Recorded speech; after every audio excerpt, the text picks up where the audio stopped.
Olá, sejam muito bem-vindos ao nosso podcast. Hoje vamos falar sobre saúde feminina de uma forma clara, acolhedora e também científica. Conosco hoje estamos com a doutora Elaine Morche, que é ginecologista, tem pós-graduação em endocrinologia e ginecologia regenerativa, que é uma novidade no mercado e que faz todo sentido para o nosso bate-papo de hoje. Conosco também contamos com a farmacêutica responsável e técnica da farmácia Bioterra, Tânia Amara, que além de farmacêutica, com mais de 30 anos, é pós-graduada em fitoterapia chinesa e ayurvédica. Assistam agora esse incrível bate-papo entre essas duas doutoras.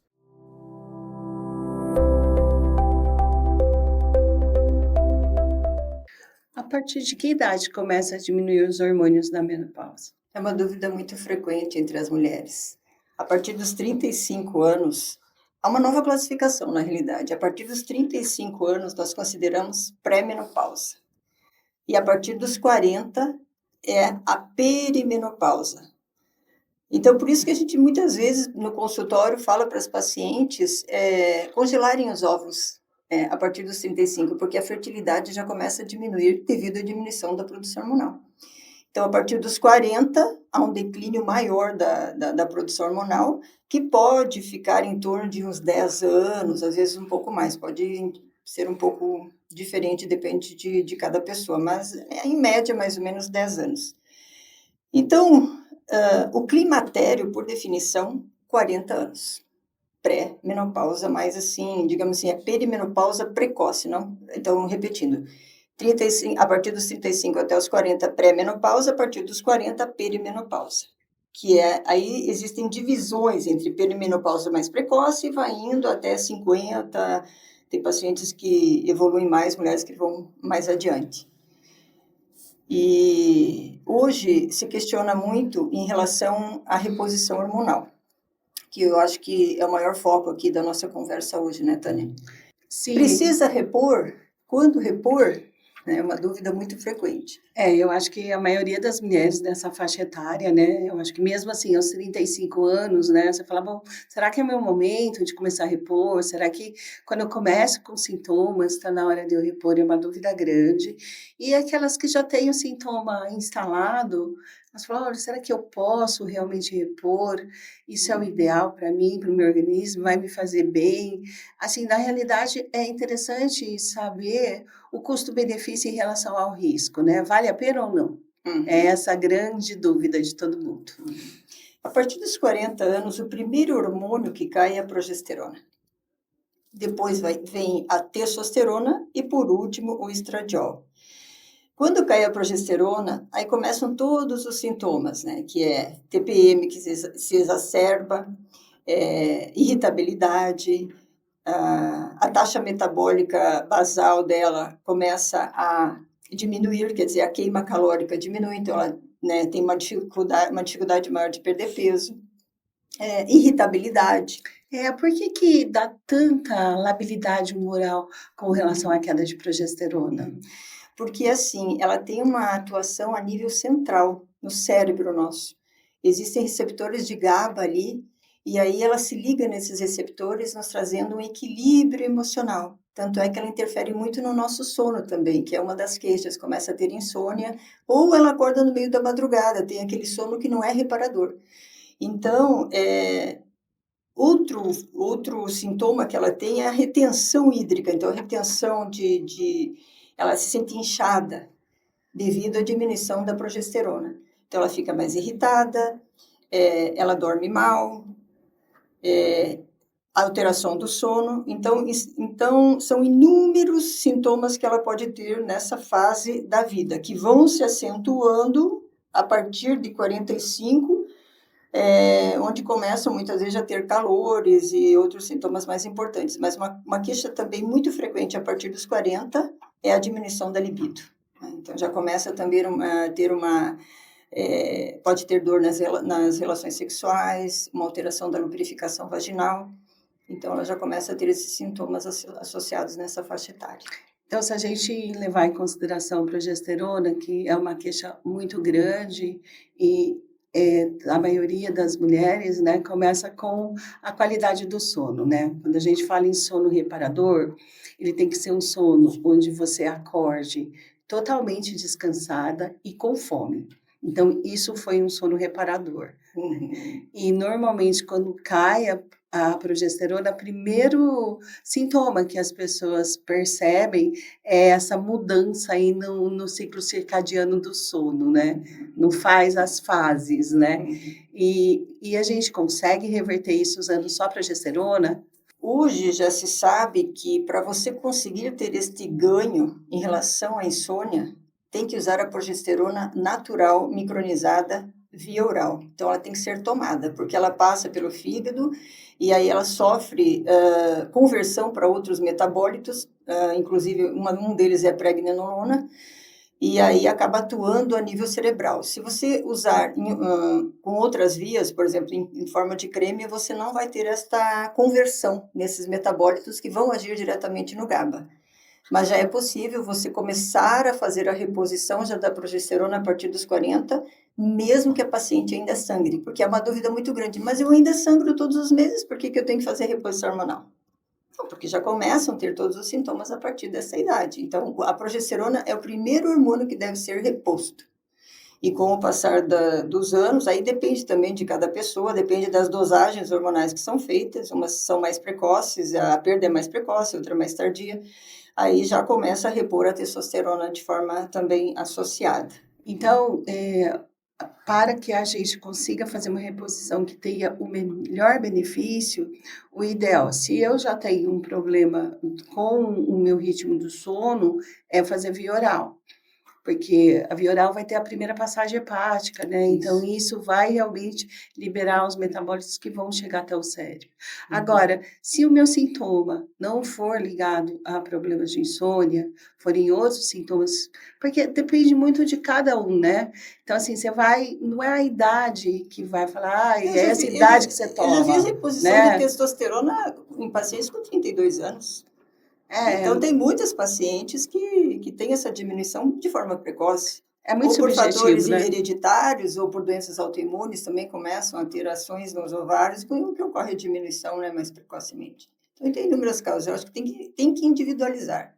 Né? Tem pacientes que são mais precoces, outras mais tardias, né, que são feitas as reposições hormonais. Por gentileza, deixa um pouquinho mais claro em que momento que eu devo fazer uma reposição de progesterona através da forma farmacêutica oral e qual que é o melhor benefício de eu fazer a transdérmica ou a vaginal. Eu acho que isso são apelos com resultados distintos, né? O que você me diz disso? É difícil. Hoje, assim, o problema é que saíram estudos recentes que o que realmente faz a via importante da progesterona para as pacientes que têm útero ainda é na prevenção do câncer de endométrio. Então, hoje já é consenso que a progesterona por via oral ela é que protege, né, que confere proteção endometrial. Então, nós temos essa tendência agora, porque quando que usa progesterona, por exemplo, em creme? Em pacientes bem jovens, que estão nessa fase da maturação ainda dos ciclos menstruais. E às vezes você quer usar uma progesterona de segunda fase, você não quer usar todos os dias, né? Então, aquela paciente que está entrando ali, começou a menstruar, ou na pré-adolescência, e aí a gente acaba usando a transdérmica mais para regulação dos ciclos, mais controle de sangramento, então também pode ser usada para controle de sangramento, mas são pacientes mais jovens que a gente tem usado. Né? Na transição para controle de sangramento pode ser usada a transdérmica, mas hoje a gente acaba usando mais a oral mesmo, né? É que os estudos relatam que é o melhor benefício nessa Pra fase proteção da endometrial. menopausa, né? Uhum. Inclusive, ela pode ser usada também na parte de óvulo, que acaba... Isso, na intravaginal. Inclusive, ela é usada para pacientes que têm abortamentos de repetição, né? Ela é usada intravaginal. Mas é uma via que a aderência não é muito grande, depende da cabeça de cada paciente, né? Se ela aderir, é uma via ótima, absorção muito boa, e aí fica próxima do útero, ali daria uma proteção endometrial, né, melhor. acaba sendo uma proteção local, né? Exato. E assim, no caso, a progesterona via oral, ela vai ter uma ação importante e bem diferente da via tópica, né? Exatamente. Porque mesmo o intravaginal para a gente é considerado uma via tópica, porque não passa pelo não, sistema digestório e não vai ter lá a não, passagem pela parte hepática, né? uhum. Então, isso é muito importante, porque são estudos mais atualizados, né? Colocando a importância de fazer o uso oral, né? Uhum. E se for uma pessoa que não tem útero, ela deve usar a progesterona? Pergunta bem importante isso. Infelizmente, a maioria dos profissionais eles ficaram muito focados no útero, né? Prevenção de câncer de endométrio, prevenção de câncer de endométrio, mas, como eu falei, existem receptores de progesterona em vários órgãos do corpo, não só o cérebro, o coração. Então, nós devemos repor a progesterona sempre, para ter estes outros ganhos que eu falei, da irritabilidade, do inchaço, e também protetor cardíaco, também a nível cerebral, ela ajuda também na questão da prevenção da demência, um pouco menos, mas também tem esse papel. Então, sempre tem que pôr a progesterona. Mas eu posso usar sempre as mesmas doses? Aí depende. Pode ser feita a manipulação da progesterona, porque comercialmente elas são doses fechadas, então nós podemos individualizar com doses menores, né? A progesterona natural micronizada, que ela pode ser manipulada em doses menores, e a paciente acaba usando via oral com doses menores, porque tem algumas pacientes que não toleram a progesterona oral. Elas têm dores de cabeça, elas têm alterações gástricas, então tem que individualizar sempre, né? Então, às vezes, a gente acaba usando doses menores para ver a tolerância, se ela consegue pelo menos usar uma dose menor via oral para ter este benefício. E o ideal é o fármaco na forma da base bioidêntica, né? Sempre. Do que as progestinas, né? Sempre. Porque as progestinas, né, são as sintéticas, né? Então, o ideal é manipular com base, e essas bases que têm uma absorção melhor, que você conhece muito mais do que eu, em relação às diferenças entre as bases disponíveis no mercado, né? Isso acaba sendo o nosso dia a dia ali na Bioterra, né? Bom, mas deixa eu te falar uma coisa, nós estamos em outubro, né? Outubro é outubro rosa, né? E o que significa isso para você como ginecologista? É um assunto bastante polêmico, eu acho que não deveria ser prevenção, né? Essa palavra prevenção, vamos fazer a prevenção do câncer de mama, porque este mês é o mês outubro rosa. Eu acho que deveria ser, vamos fazer o diagnóstico de câncer de mama no mês de outubro, porque os exames que estão disponíveis é para diagnóstico e não prevenção. A prevenção é muito pouco falada no Brasil. Os maiores riscos de câncer de mama é o fumo, é o álcool, é a obesidade, disparadamente falando. Então, o maior fator de risco para câncer de mama é a obesidade e muito pouco falada. Né? Muitas pessoas, eu acho que tem uma dificuldade de assumir que é uma doença metabólica e que deve ser tratada. Então, este mês, eu acho que as pacientes têm que ter uma consciência da prevenção. É importante fazer os exames diagnósticos? Sim, faça os exames, vai ter o câncer, se diagnosticar precocemente, melhor, o tratamento é muito superior. Agora, faça a prevenção, que é exercício físico, o controle do peso, evitar alimentos ultraprocessados, evitar o álcool, evitar o álcool, o fumo, que são os fatores mais importantes, e a qualidade dos alimentos. Então, outubro rosa, pensar na prevenção e, acima de tudo, a obesidade. Diminuir a obesidade, que é um problema que crônico, está cada vez maior o número de pessoas e pouco ainda se fala, pouco se é feito a nível público também na prevenção, é minha opinião, pelo menos. Então, recapitulando, quando eu melhoro meu estilo de vida, né, eu trabalho todo o processo de intoxicação do meu corpo, né, parando de fumar, parando de usar bebida alcoólica, tendo uma alimentação politicamente correta, né, mais viva, né, eu estou desintoxicando o meu corpo, né. Então, diante do que você falou, eu poderia usar, por exemplo, uma drenagem linfática também da mama, que seria um processo de desintoxicação, e eu posso considerar isso como algo muito mais preventivo, todos esses arsenal sendo construído ao mesmo tempo, eu me sinto mais segura que eu estou fazendo uma prevenção para câncer de mama, mesmo que eu tenha isso na minha família, né, minhas tias, minha mãe, minha avó com câncer, do que eu ir para um diagnóstico. Essa é a sua opinião, porque os exames não vão dar, quando já você fizer os exames, aí ele já vai dar o resultado instalado a patologia. É isso? É isso, o diagnóstico é diagnóstico precoce que é o mais importante. A obesidade é uma doença que tem uma inflamação, né? Uma inflamação muito grande. E devido à quantidade de gordura que é maior na paciente obesa, existe uma enzima que se chama aromatase, que está nessa gordura, que converte a testosterona em estradiol. Então, então, o estradiol dela sempre está acima do limite. E o excesso, esse desbalanço entre os hormônios, então essa predominância estrogênica, é que aumenta o risco de câncer de mama, de endométrio e de intestino. Então, tem que desinflamar, tem que perder peso, usar suplementos que ajudam também muito, né, na inflamação que nós temos. Hoje tem vários, né, suplementos aí disponíveis.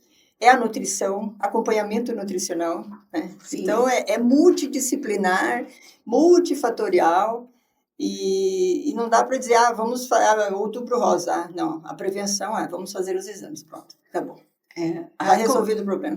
Com relação às enzimas, eu acho interessante, né, que você precisa de algo para anti-aromatase, desde, por exemplo, o uso de uva, que ela é rica em resveratrol, né, ela vai ter uma ação anti-aromatase associado tanto em suplemento, né, que você vai lá e pega um marcador e põe numa concentração mais alta, mas ele é extraído da uva, né, como existem outros também. Então, é muito, muito importante esse cuidado com a inflamação de baixo grau, né, que é muito comum, né, principalmente assim, na síndrome polimetabólica, né, ele é obeso, tem diabetes, tem hipertensão, né, e a pressão alta também, que está muito ligada à parte hormonal. Depois eu gostaria que a doutora falasse um pouquinho também. Mas eu acho que se ficar bem consciente para as pessoas, né, que precisa trabalhar a inflamação de baixo grau, precisa trabalhar intestino, precisa trabalhar probióticos, para que tenha a absorção dos nutrientes necessários, para que toda essa cadeia bioquímica aí ligada ao hormônio vá para aquilo que é fisiológico e natural, né? Por isso que a paciente tem que dormir, né? Porque se ela não dormir, tem aumento do cortisol. O cortisol também interfere no apetite. E aí fica esse círculo, né, vicioso, e a paciente não tem ganho. Então, é como você falou, é todo um conjunto de mudança de hábitos que tem que ser trabalhadas, né? E todos os profissionais têm que ter esse foco principal na prevenção.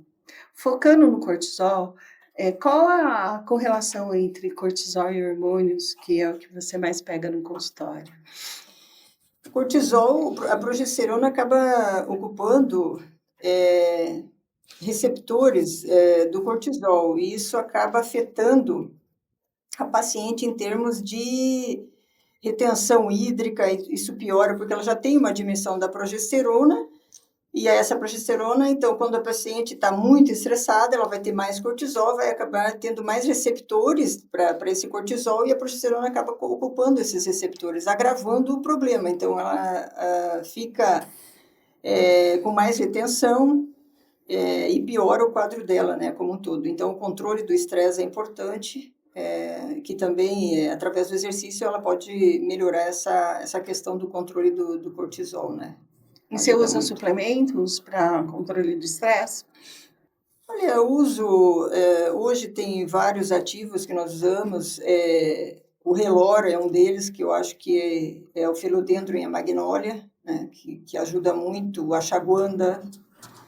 A magnólia é uma planta muito interessante, né, para uso não só, né, do estresse em si, eu acho que ela calma mesmo, ela tem um efeito calmante bem interessante, né? Uhum. E ela não causa sonolência, né? Então você pode usar durante o dia tranquilamente, né? Tem a valeriana, né? Passiflora.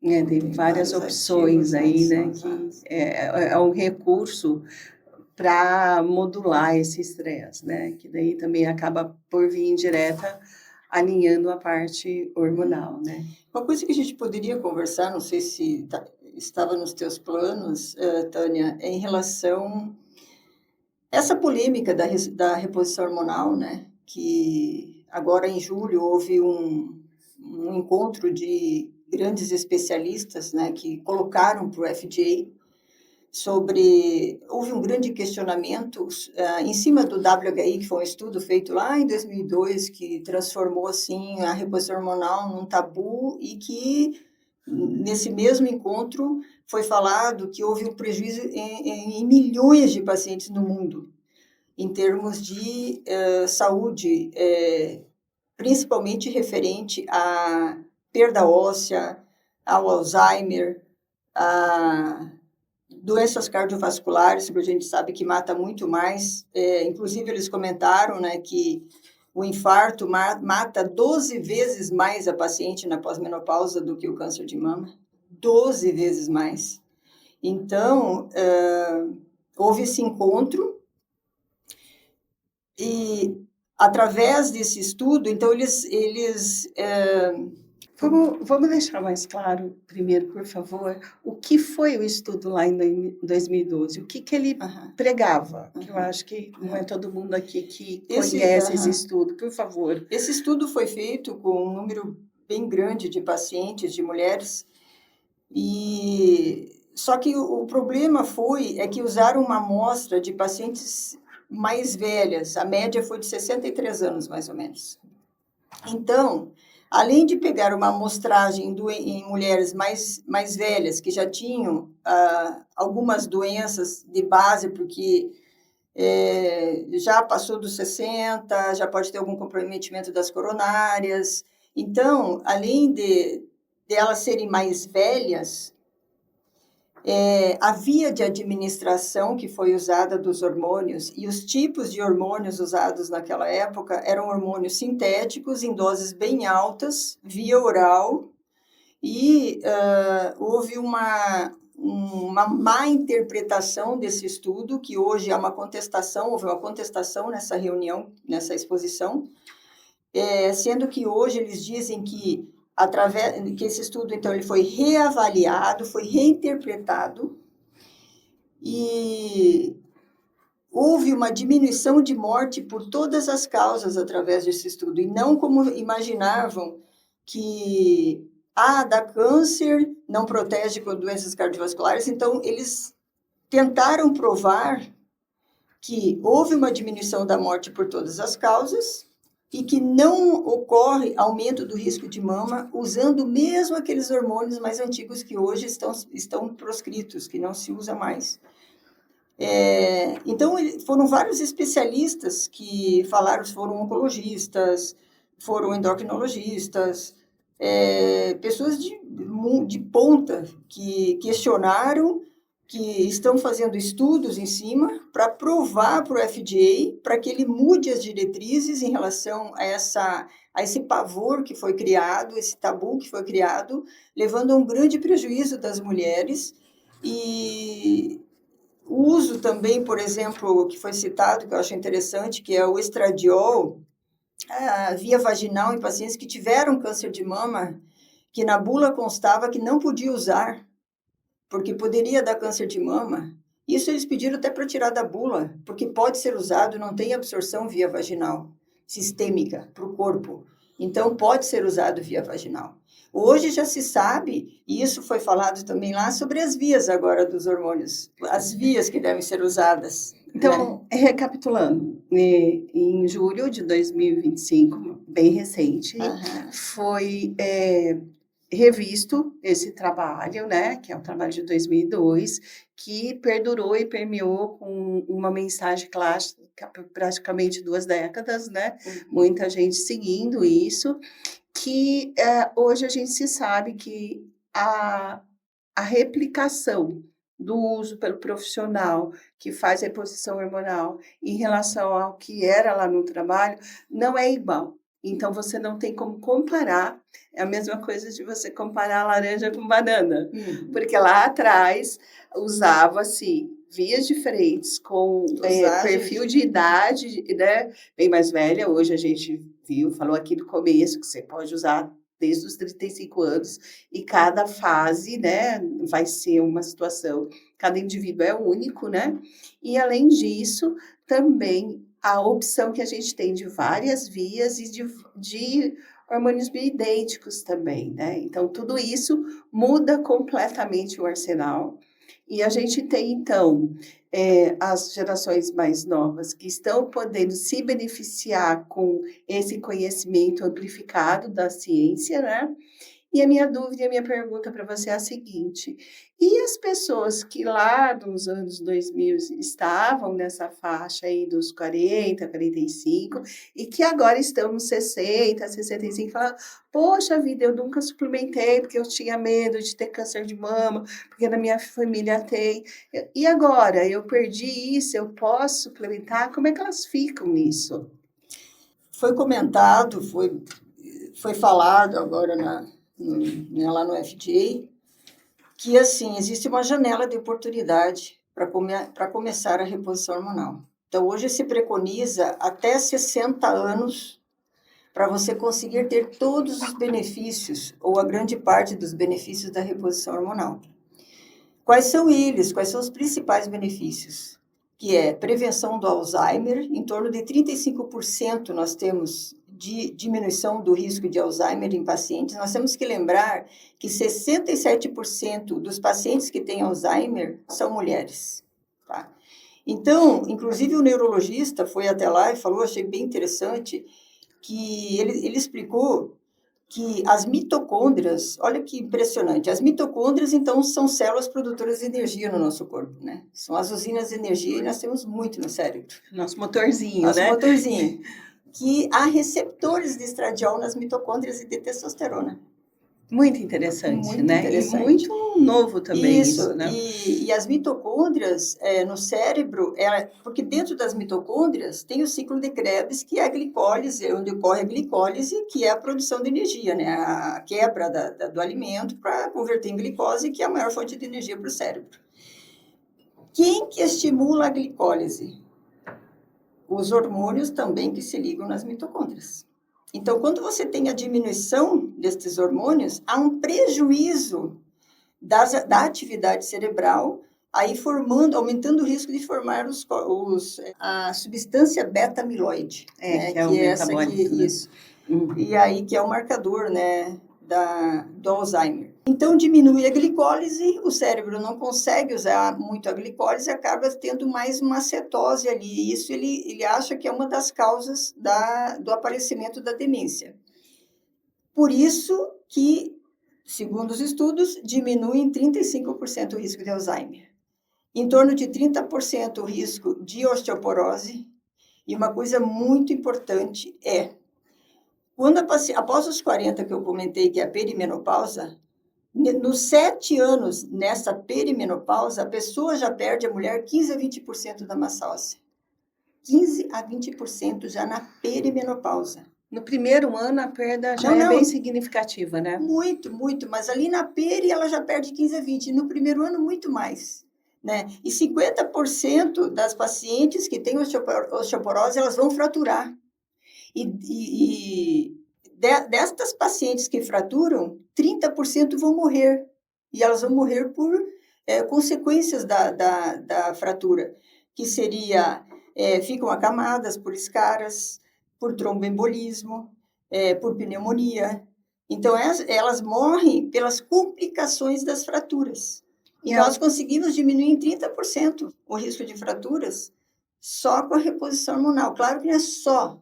É o estilo de vida que ela vai levar também. É o exercício, é a suplementação. Então, os principais benefícios. Prevenção de doenças cardiovasculares, que eu falei que após 1 ano da parada de menstruação, aumenta em 26% já o risco de doenças cardiovasculares. Deixa É eu impressionante. fazer um adendo aqui. A gente falou bastante da progesterona, né? A alteração e a reposição hormonal com benefício na parte cardiovascular envolve mais os estrógenos, né? Os estrógenos. Então, vamos falar um pouquinho deles, né? Por quê? O que ele melhora? Ele melhora HDL, ele diminui LDL, vai fazer esse trabalho com colesterol, ele faz um trabalho em endotélio, como é que é? Isso. Além do perfil lipídico, como você falou, o que ele faz, o estradiol? Ele estimula o óxido nítrico, que é um vasodilatador, então tem uma circulação ali cardíaca melhor, uma circulação dos vasos sanguíneos de forma melhor, mas ele diminui o enrijecimento da parede dos vasos. Essa parede, né, que é o endotélio, né, quando Isso.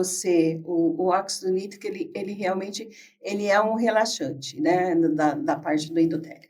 Então, como se fosse uma mangueira, né, você abre, ela dilata, você vai ter uma E fica passagem mais maior flexível. de fluxo sanguíneo, de oxigênio, né? Então, como que fica, por exemplo, para quem tem problemas em membros inferiores, teve uma trombose, algo assim, ela pode usar, ela pode fazer reposição, não pode? Qual é a sua opinião sobre isso? Eu nem sempre nem nunca na reposição hormonal. Tem que individualizar. Algumas pacientes podem fazer mesmo com histórico de trombose. Então, eu sempre falo, é individualização. Com doenças autoimunes também, muitos têm uns tabus, teve lúpus, teve uma outra doença, não pode usar. Depende, tudo depende. Então, não é porque ela teve uma trombose que eu tenho que bater o martelo e dizer, não, você nunca mais vai poder usar hormônios. Não. Só uma coisa que eu queria te falar, acima dos 60, porque existe a janela terapêutica, só para concluir. Verdade, vamos falar das Essa janelas. dúvida aí ficou. É o seguinte, então, a janela, que é até 60 anos, aí você me perguntou se as pacientes de lá, se elas, lá atrás, que não fizeram a reposição hormonal, se elas poderiam fazer uso dos hormônios hoje. Aquelas lá ainda.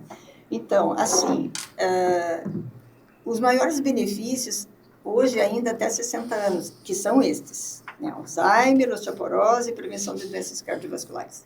Mas acima de 60 anos, a gente não pode esquecer que ela é mulher, né?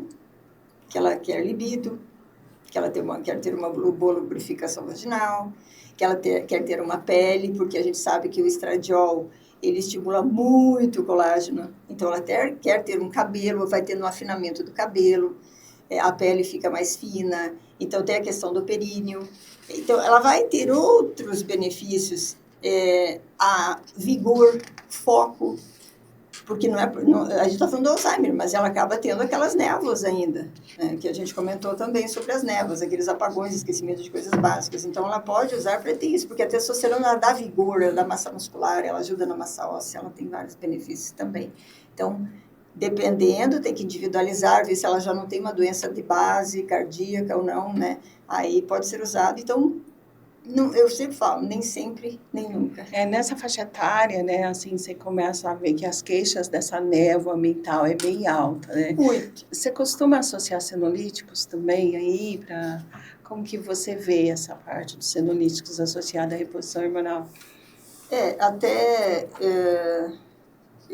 Você até comentou comigo, né? Seriam mais senomórficos, acho que é esse termo, né? Porque os senolíticos, eles são usados nessa questão do anti-envelhecimento.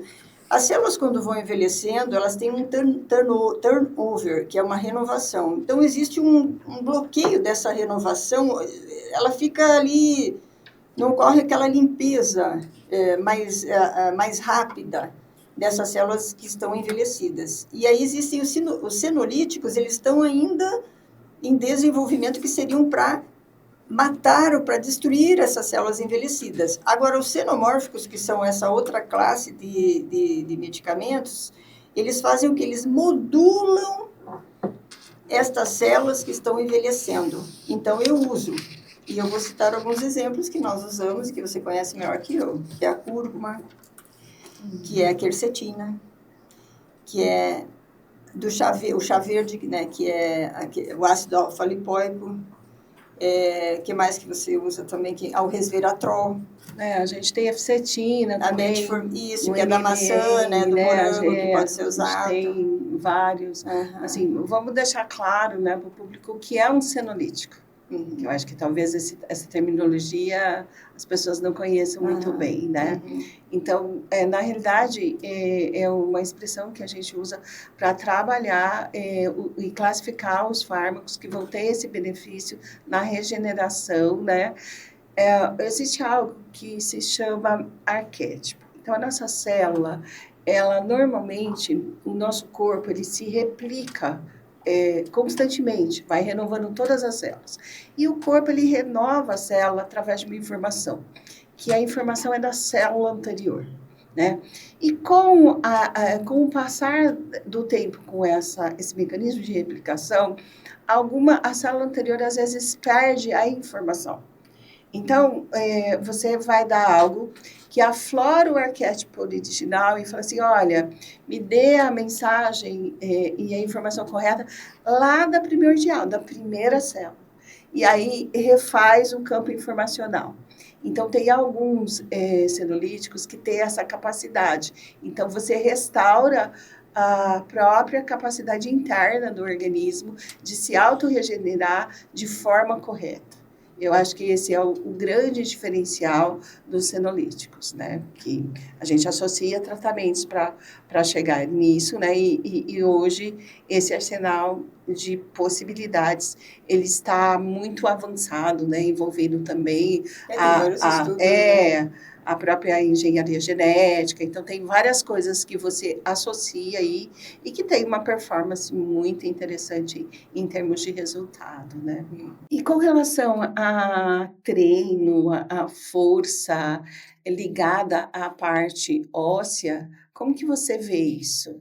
E reposição proteica? Eu gosto muito da reposição hormonal, faço muito. A testosterona, ela é muito importante para a questão da massa óssea, né? As pessoas, ou a maioria dos médicos, acabam falando só do estradiol, porque não existe no Brasil a testosterona, não existe no mundo testosterona para mulher. Não existe. A gente tem que manipular, porque não tem nas farmácias. Mas ela é muito importante, porque ela entra na formação óssea, na força muscular. Então, ela é um gatilho para a gente ter um ganho da massa muscular, e toda paciente que perde massa muscular, perde massa óssea. Qual é o maior objetivo? Massa muscular e perde força, desculpa. Digamos assim, não é tanto para a menopausada, não é porque ela tem que ficar fit, ficar cheia de um grande volume de massa muscular, mas ela precisa ter força, porque a perda de força é que faz perder massa óssea. E pela perda de força que a paciente tem, ela tem uma perda de equilíbrio maior, um risco maior de cair e um risco maior de fraturar. Então, o que a gente trabalha? Um ganho de força. Claro que o ganho de massa muscular é importante, mas ela não vai conseguir ter um ganho como uma paciente jovem.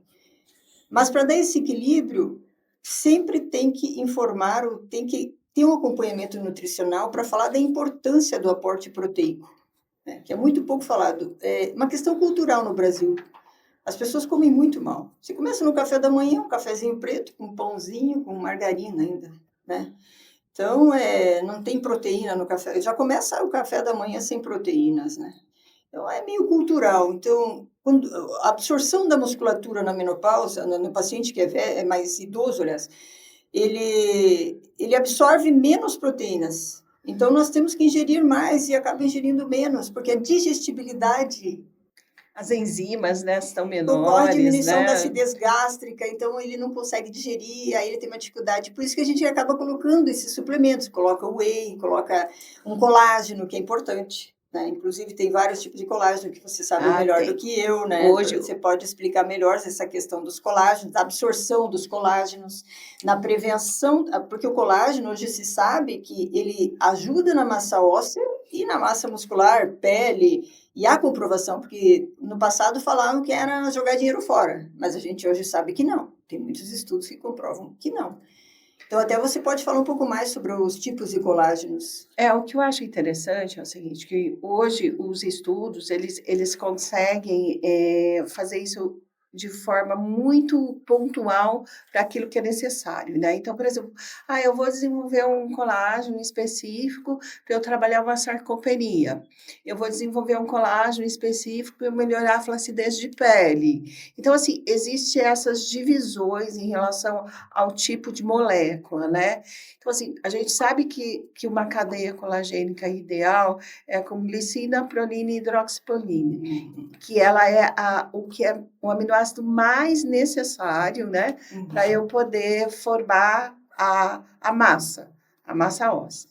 Né? Desde a matriz colagênica para formar a massa óssea até a matriz colagênica para formar o músculo. Então, hoje existe um colágeno que é recente, ele é de uma tecnologia coreana, que é recente a entrada dele para o Brasil, e chama colagenil, que ele tem essa capacidade da separação das moléculas, né? Isso é bem interessante. Tem o Verisol, que já é mais ligado para uma flacidez. Esse coreano, ele tem uma absorção superior, então, né? Sim, porque além dele ter essa sequência na cadeia dos aminoácidos, ele também, o tamanho em Daltons, que é a medida que eles usam, né? Ele é um tamanho muito pequeno da molécula, que é inovador e você consegue uma absorção superior em relação a ele. Tinha que ser as coreanas, né? Porque a pele delas é maravilhosa. Você vê, é maravilhosa. Então, elas conseguiram um colágeno que vai trabalhar a pele, vai trabalhar músculo e vai trabalhar osso. Mas você também pode, para trabalhar massa muscular, usar o whey protein, usar o mix white, que nesse caso, dessas pacientes aí que não se alimentam muito corretamente, ele tem um equilíbrio equimolar, então você consegue uma absorção melhor. Se você tem uma flacidez muscular e quer esculpir o corpo, você vai já para um body balance, que ele vai ter um equilíbrio na preparação que é mais voltado para isso. Se você quer ter uma saúde muscular boa, a gente tem o Pep Strong, que foi desenvolvido por IA, e ele tem uma pegada de uma tecnologia bem específica que vai trabalhar isso. E a gente tem o nosso famoso colágeno hidrolisado, que hoje ele tem ele na fórmula de Peptan, que a gente considera um produto renovado no mercado em relação aos colágenos hidrolisados anterior, que também vai trabalhar a produção do colágeno tipo 1, desde do osso, para evitar uma sarcopenia.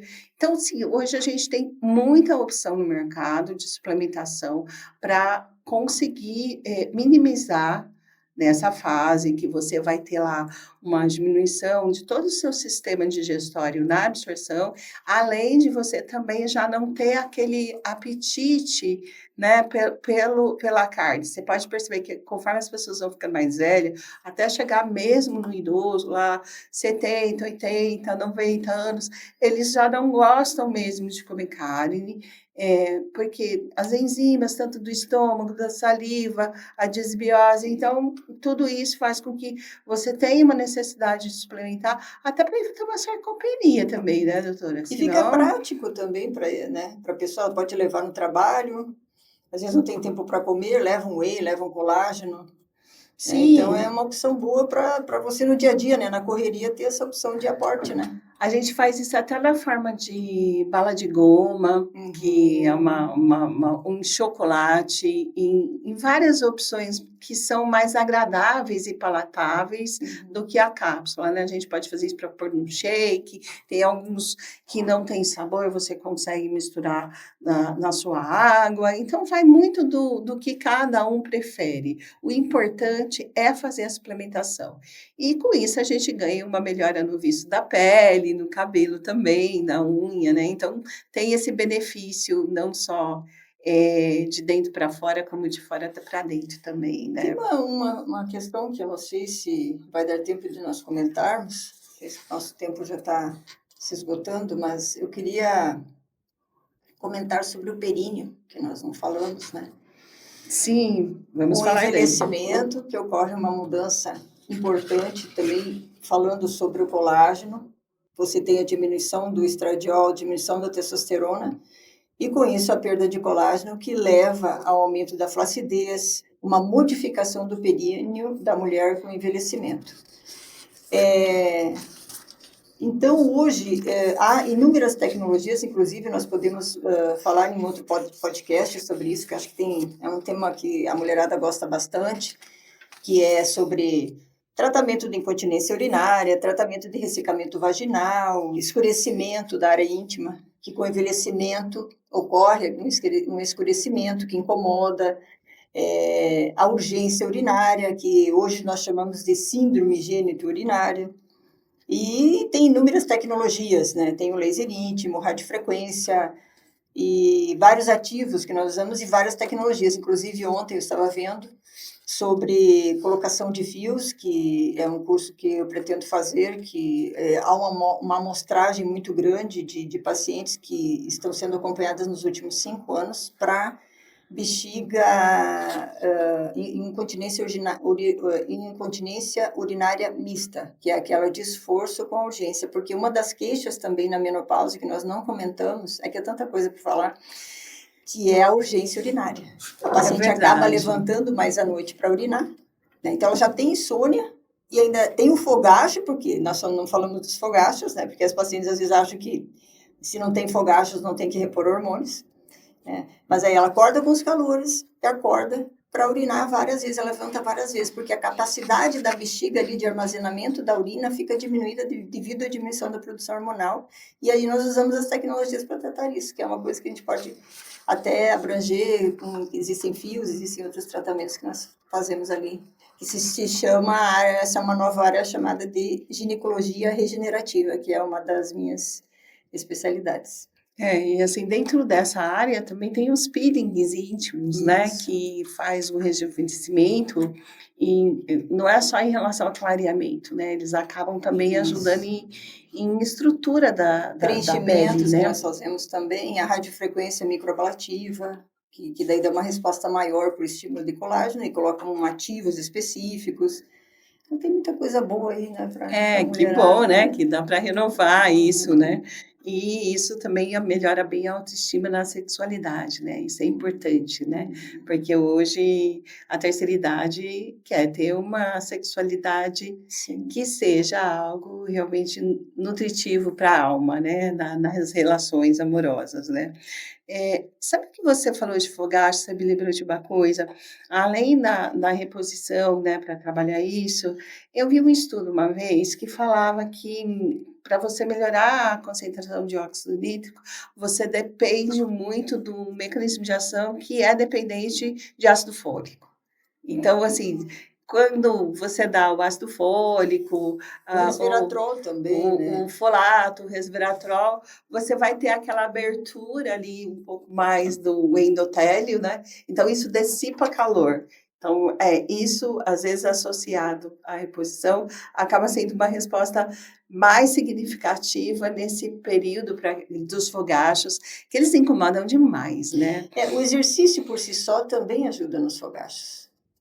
O controle do estresse, que daí nós podemos usar aqueles ativos, né? E aí entra a fitoterapia, que ajuda muito no controle do estresse, porque você pode ver quando a paciente fica estressada, vem o fogacho. Pioram os fogachos. Sim, pioram. Então, você muitos. pode controlar essa questão emocional, trabalhar a questão emocional, o exercício, os hormônios. É um equilíbrio que, né, tem que ser dado para a paciente. Sabe, com relação ao estresse, eu gosto muito de olhar para a parte não só bioquímica, como biofísica também, né?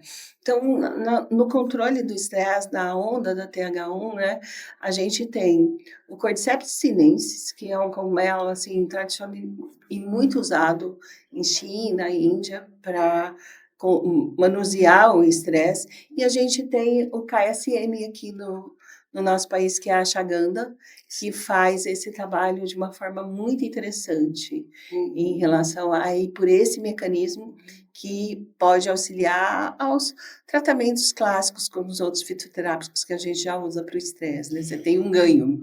Uma coisa que eu queria complementar, então, assim, sobre as vias dos hormônios, né? Bom, evitar usar estradiol, testosterona via oral não se usa. Não se usa, porque daí sim vem os riscos, porque riscos de trombose, porque tem a metabolização hepática, alteram os fatores de coagulação, então isso não são vias ideais, inclusive foi falado também no FDA. Então, as melhores vias, que tem spray, tem transdérmica, tem adesivos, tem intravaginal, tem os implantes bioidênticos. Então, tentar usar estas vias com hormônios isomoleculares, hormônios iguais aos que a gente produz, para não ter os efeitos colaterais, com individualização de doses, e não tirar a esperança da paciente e dizer, não, você não pode, acabou para você, é o fim da linha, aceita, você está velha. Então, acho que tem que desmistificar. Hoje, o índice, né, a expectativa de vida aumentou muito. Então, eu acho que tem que acolher a paciente. E existem vários caminhos que você pode oferecer para ela, para melhorar a qualidade de vida, a autoestima dela, o relacionamento do casal, relacionamento social, relacionamento com os filhos. Uma coisa que eu acho importante quando a gente fala da reposição, tirando a via oral, né, que são as benéficas para esses hormônios, é, as doses. Então, assim, uma grande dúvida é assim, eu realmente posso usar testosterona? Em que fase que eu uso? Qual que é a dose que eu, como mulher, posso usar? Porque tem um mito, assim, né, dos efeitos adversos da testosterona. Fala um Porque, assim, pouquinho ó, disso. falou em testosterona, eles pensam em academia, em anabolização, né? Sim. Anabolização são os injetáveis. Claro que se você usar uma dose muito alta mesmo, em outras vezes, você pode anabolizar a paciente. Mas eu acho que fazer exames de controle e individualizar, mas não deixar de prescrever, mesmo que sejam em doses muito pequenas. O ganho é muito grande em termos de energia, de foco, não é só a questão da sexualidade, vai muito além disso. É bem o custo-benefício, né? O risco versus o ganho supera em muito, né? Em muito, né? Mas, assim, é realmente um trabalho bem individualizado em relação às doses ideais, principalmente da testosterona, né? Que eu acho que é a grande dúvida. E a gente faz strip também na farmácia, né? Que é uma outra forma farmacêutica que eu gostaria de comentar, né, que a gente usa bastante, né, para introdução no canal vaginal, e ela é uma película, um filme que ele adere, né, então tem algumas pessoas que se adaptam muito bem a essa forma farmacêutica. Diminui muito, olha só que interessante, só para... tem uma coisa interessantíssima que foi falar, que preciso falar. Então, fale. Quando tem A incontinência. as infecções urinárias de repetição, que são muito frequentes devido à falta do estradiol ali no períneo. Então, o que o médico geralmente faz? Não digo todos, mas existem um número de médicos que fazem o uso de antibióticos de forma profilática. Né? Então, usa em dose menor, cronicamente, por anos, para ela não ter infecções urinárias. Verdade, eu já vi muito esse Aumenta o protocolo. risco de câncer de mama. Isso foi falado agora. Aumenta o risco de câncer de mama.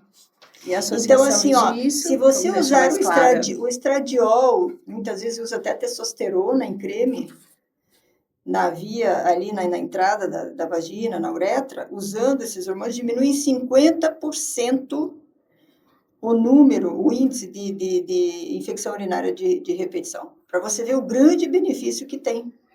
Então, não é só a estética. Tem que, porque além de estimular, porque o que acontece? O ressecamento é tão grande que a uretra fica desprotegida. Então, ela perde a lubrificação naquela região, até no canal da uretra ali.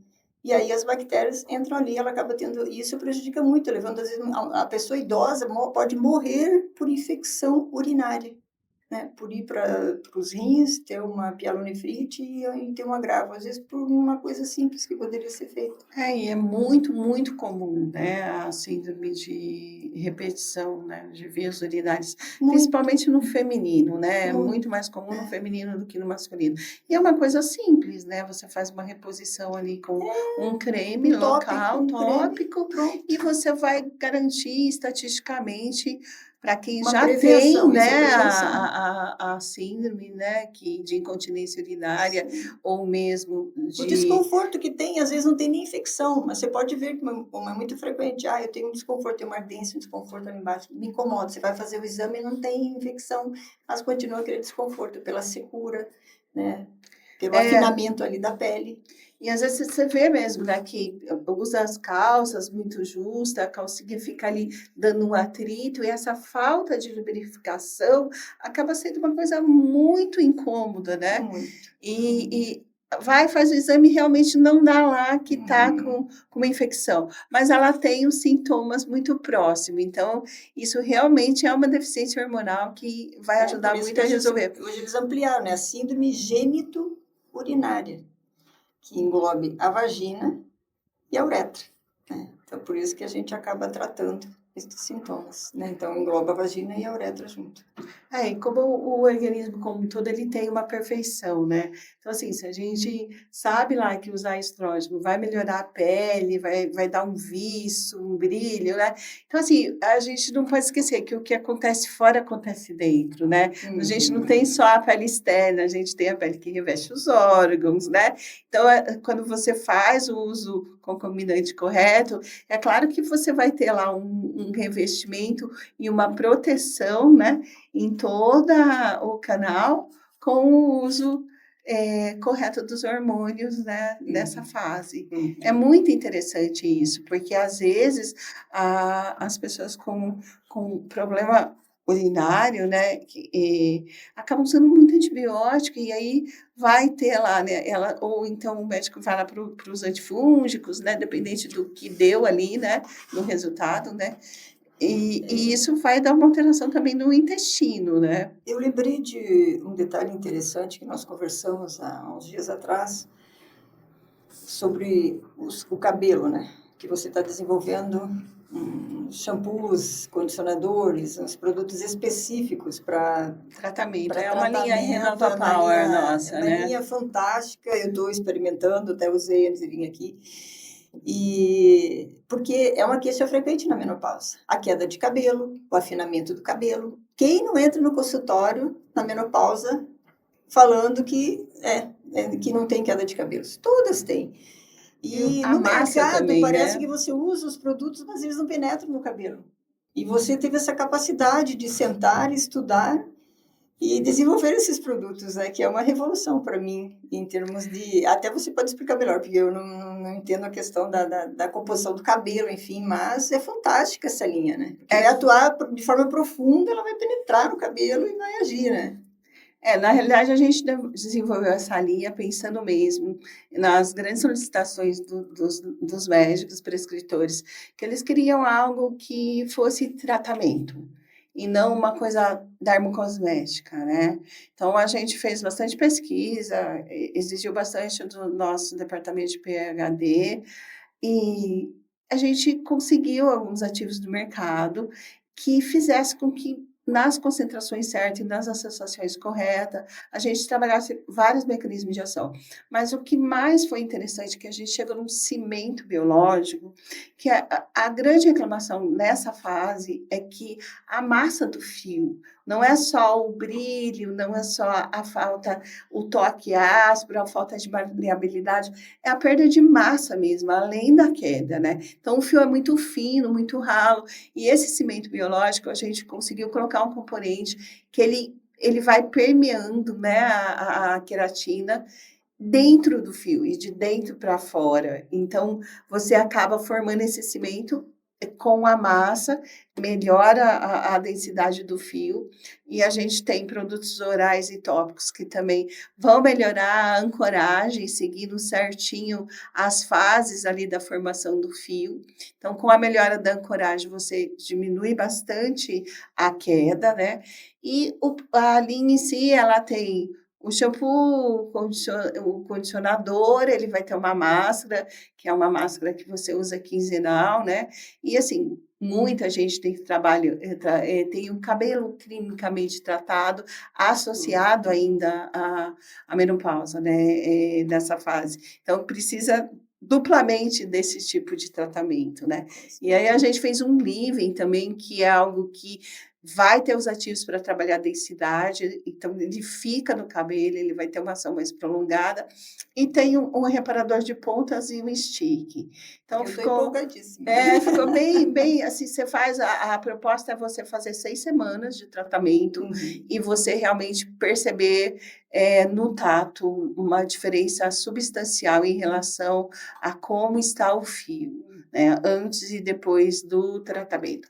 É uma queixa muito comum, a gente não desenvolveu só para essa fase da menopausa, porque a gente pega também os cabelos muito quimicamente tratados, né? Mas, graças a Deus, a gente está tendo um feedback muito legal, muito positivo dessa nossa linha. Foi um sucesso. Bom, eu acho que a gente já falou bastante, é um tempo grande. Eu gostaria de saber se tem mais alguma a gente fica coisa. falando aqui por horas e horas, né? Com certeza. Esse um tema é um assunto. tema que me agrada muito, falar do feminino, e principalmente levar a informação, que eu acho muito relevante, porque é muito polêmico, as pessoas pensam de formas diferentes. Abrir as mentes, né? Sim, Abrir eu as acho que, mentes. assim, é claro que todo indivíduo é um, né? Ele vai ter que Isso. buscar, para ter a melhor performance, ele vai ter que buscar realmente o tratamento individualizado. Por isso que eu acho importante a farmácia de manipulação, que ela pode contribuir na personalificação, né? Você vai fazer de acordo com a necessidade daquela pessoa. O tratamento é feito para ela, né?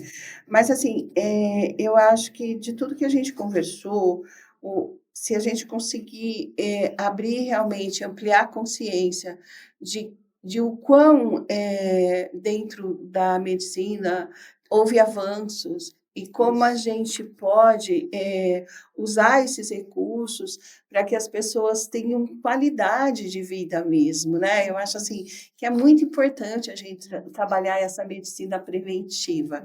E eu gostaria que a gente fechasse, você falando um pouquinho para as pessoas o que é a medicina preventiva, como que ela interage com o patológico.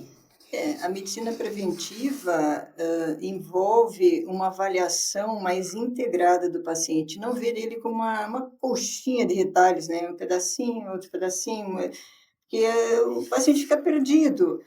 Essa medicina ela acaba avaliando como um todo o paciente, questão emocional, questão nutricional, questão hormonal.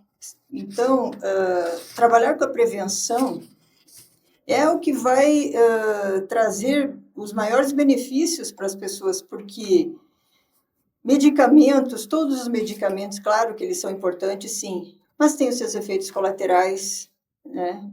Então, quando precisar usar, usá-los, mas através da suplementação, através de vários suplementos, outros medicamentos, mas a gente chama de medicamento, hormônio também, mas na realidade que sejam hormônios mais parecidos conosco, evitar usar hormônios sintéticos e trabalhar com a prevenção é evitar doenças do futuro. A gente tem que pensar lá na frente, né? Porque a expectativa de vida aumentou muito. Então, essa medicina é focada na prevenção das doenças. Então, evitar que as doenças apareçam, não esperar a doença aparecer para depois tratar. Esse é o que eu sempre penso. Prevenção da doença, através de ativos, de hormônios, de suplementos, do estilo de vida, enfim. Eu diria que é multidisciplinar também, porque é importante ter uma nutricionista que acompanhe a gente sempre, que oriente a alimentação, né, que dê um suporte. Um psicólogo, muitas vezes, para assessorar, né, porque é uma fase difícil, a fase da menopausa, então, às vezes, precisa de um apoio psicológico. Então, eu sempre falo, trabalhar com a prevenção, evitar que a doença se instale, porque nessa fase da menopausa é muito comum o aparecimento da depressão. Então, vamos trabalhar com a prevenção, né? Não esperar as doenças se instalarem.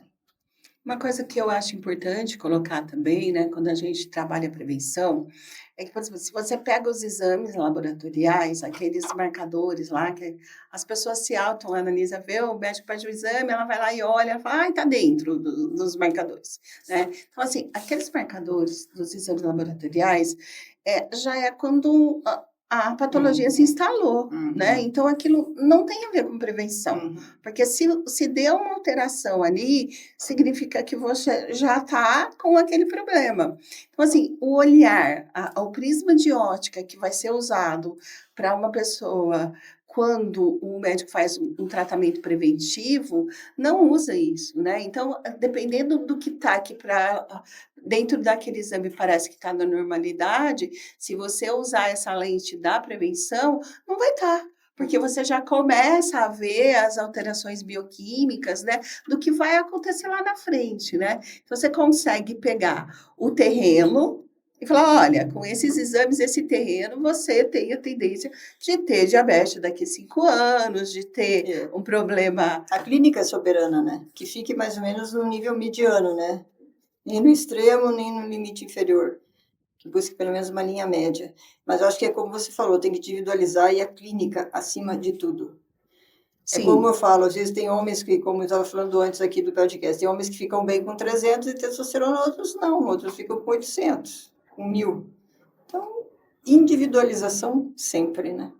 Então, a gente começou falando de Outubro Rosa e prevenção e termina falando em prevenção, porque, na realidade, a medicina preventiva é aquela que vai fazer você ter uma qualidade de vida e a gente se tornar lá um velhinho de 90 anos lúcidos, né? Que, sem sarcopenia e com qualidade, sem limitações, assim, né? E... Não dependendo dos outros, né? Conseguindo fazer as atividades básicas do dia a dia, pelo menos isso, né?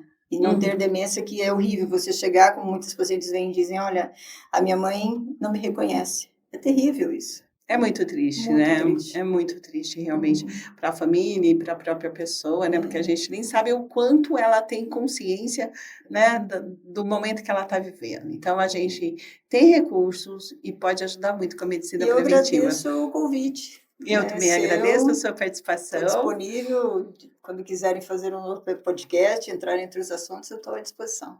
Vamos perguntar para o público que...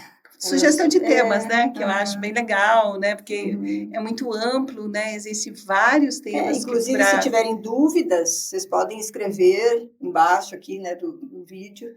E a gente está disponível, nós respondemos as perguntas, ficamos à disposição. E também coloquem ideias, sugestões para os próximos podcasts. Então, muito obrigada a todos e até a próxima.